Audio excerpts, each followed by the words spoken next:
Corruption is a cancer, within the administration and even for the private sector. And we have to fight against this. Patrick Hachi, face aux leaders afro-américains à Washington, D.C., présente les avancées de la Côte d'Ivoire ces 10 dernières années. Mécanisme de bonne gouvernance, attractivité du secteur privé, autant de potentiel à découvrir et dans lesquels investir. Les questions d'investissement, comment on peut engager le diaspora américaine envers la Côte d'Ivoire pour bien donner le support que vous attendez de nous.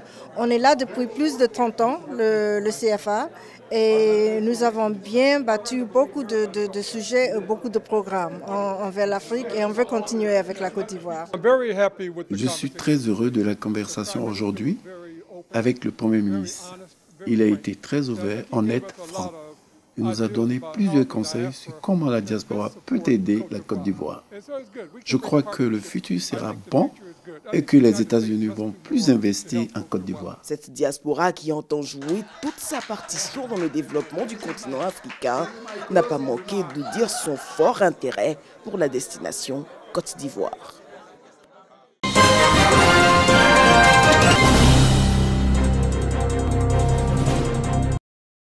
Un enseignement technique supérieur en Afrique pour une main-d'œuvre technique et innovante. C'est le thème de la 3e phase du projet CEFIT, le fonds en dépôt chinois. L'université Félix Houphouët-Boigny d'Abidjan-Cocody et l'Institut national polytechnique Félix Houphouët-Boigny intègrent ce programme qui vise à renforcer les capacités des établissements d'enseignement supérieur.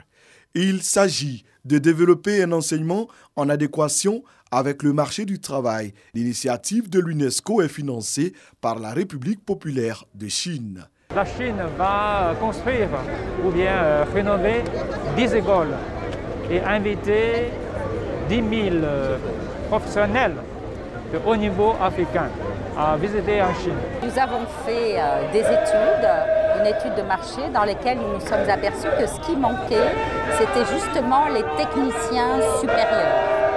Suite à cette analyse que nous avons faite avec nos entretiens avec le secteur privé, nous souhaitons pouvoir faciliter ensuite l'insertion des étudiants. L'École supérieure de l'industrie et l'UFR des sciences de la structure, de la matière et de la technologie en sont les bénéficiaires directs. Nous attendons à avoir un meilleur taux d'insertion de nos étudiants, une meilleure formation de ces étudiants et en tout cas une meilleure compétitivité de nos étudiants.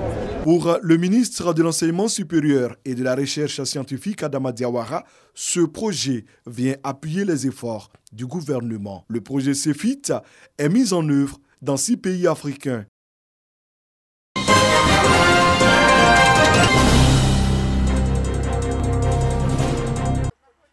Cette sortie détente destinée aux femmes vise à promouvoir les sites touristiques de notre pays, particulièrement le parc national du Banco.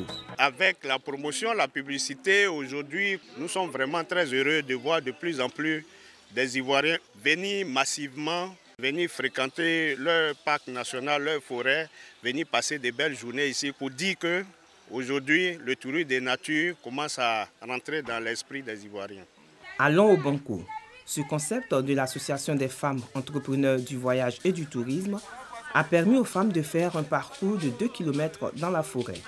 Plus de 700 espèces de végétaux sur 3474 hectares de forêt tropicale.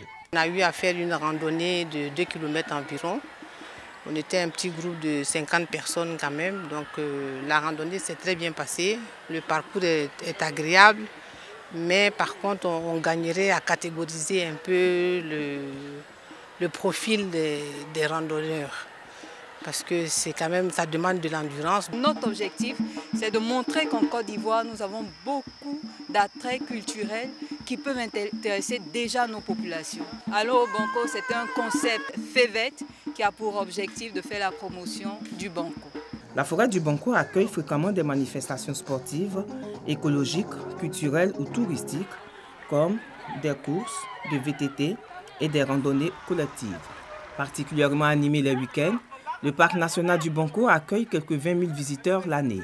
Nous avons une randonnée pédestre de 3 km et ensuite nous allons passer à un quartier libre, c'est-à-dire chacun va essayer de découvrir le Banco. Nous avons des shootings en plein air.